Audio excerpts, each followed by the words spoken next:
The internet has broken our brains, and it's absolutely terrifying. At the headquarters of YouTube, where there was a shooting today, police say the shooter was a woman. They say she wounded 2 women and a man before taking her own life. Nasim Aghdam was a Persian vegan bodybuilder and obsessed with being internet famous. She was something of an underground phenomenon known in the California Persian community, where people shared and mocked her videos, which is understandable because they're batshit crazy. This is some straight up Tim and Eric shit. Like, literally, look at this side by side. Flower ice cream, hard cookie necklace. Your bubba bounce right now.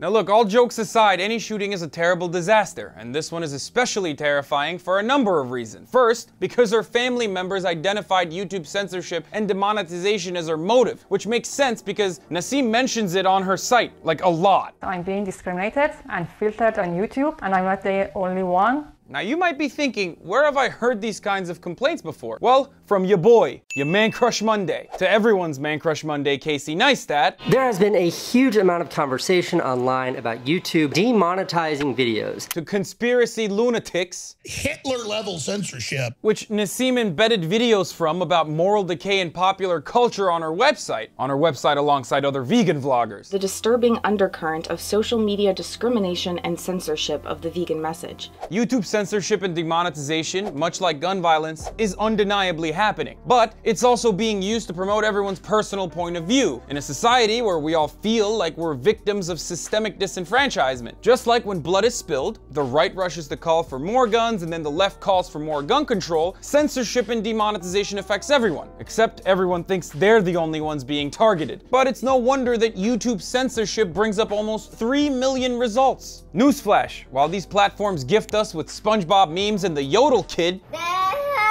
they're not the free market bastions of free speech we might like them to be. These are social innovations, now vital to our existence, that were created by companies to make money. That's why extreme viewpoints and extremely dumb things thrive on the platform, but things that Ford or GMC doesn't want to advertise against are curbed back. Unless that extremely dumb shit is Logan Paul. And Nasim's frustration isn't unique, it's shared by content creators universally. However, while what she did is absolutely indefensible, it's completely preventable. In a country where it is easier to obtain a gun than it is to get birth control, where mental health facilities are in dire disrepair, it shouldn't come as a shock that gun violence is a pervasive problem, more than any other developed nation in the world. Which is why I'm also scared by the likelihood of copycat shooters. I mean, look at the reaction to the shooting from popular alt-right channel Red Ice TV. As we know, there's been a tremendous crackdown and censorship with YouTube recently. In a way, I felt that it was just be a matter of time before someone snapped. Speaking of a matter of time, the NRA issued a literal call to arms when YouTube banned gun content on its platform only a few weeks ago. Which means we've got to fire back. And I'm not blaming the NRA for inciting violence. I am, however, terrified of their potential to embolden future shooters, which is why, when we have a society that's absolutely broken-brained, maybe we should limit people's access to guns a little bit. You know, just a little bit. Because no matter what Nasim's motives were, there are a few obvious conclusions here. Nasim used a handgun, which is easier to conceal, but much harder to fire with precision. And that's why she was only able to injure 4 people before killing herself. With an AR-15 built to mow down a crowd easily without requiring much skill to operate, she could have caused far greater damage. And then we have the insane problem of the flagrant ineptitude of law enforcement. The father of Nasim Aghdam told CBS News his daughter was very upset with YouTube and he warned police about her.